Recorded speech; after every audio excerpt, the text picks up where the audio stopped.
গোটা ত্রিপুরা রাজ্যে একদিকে বর্তমান শাসক গোষ্ঠী দাবি করছে সড়ক দুর্ঘটনা নিয়ন্ত্রণ করার জন্য প্রতিনিয়ত নানান প্রকারের সচেতনতামূলক কর্মসূচি গ্রহণ করা হচ্ছে। শুধু তাই না, কিছুদিন পর পর দাবি করা হয় সরকারি কোষাগারের লক্ষ কোটি টাকা খরচ করে নাকি সাধারণ মানুষের জীবন এবং সম্পত্তি রক্ষায় দুর্ঘটনা নিয়ন্ত্রণে প্রশাসনের তরফ থেকে রকমারি উদ্যোগ গ্রহণ করা হচ্ছে। কিন্তু বাস্তব চিত্র দাবি করছে যেভাবে ত্রিপুরা রাজ্যে প্রতিনিয়ত যান দুর্ঘটনা ঘটে চলেছে তার নিরিখে সাধারণ মানুষকে আতঙ্কের মধ্য দিয়েই দিন কাটাতে হচ্ছে। এবার গাড়ি এবং বাইকের সংঘর্ষে এক বাইক আরোহী ঘটনাস্থলে নিহত হয়েছেন এবং অপর একজন গুরুতর আহত হয়ে বর্তমানে হাসপাতালে মৃত্যুর সাথে পাঞ্জা লড়ছেন।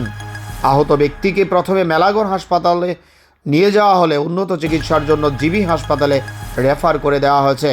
দুর্ঘটনাটা মেলাগড় থানার অন্তর্গত বৈরাগী বাজারে সংঘটিত হয়েছে। আহত ব্যক্তির নাম অমিত দেববর্মা, বাবার নাম সুকুমার দেববর্মা বলে জানা গেছে। আহত এবং নিহত উভয় ব্যক্তি উজান পাথালি এলাকার বাসিন্দা বলে জানা গেছে।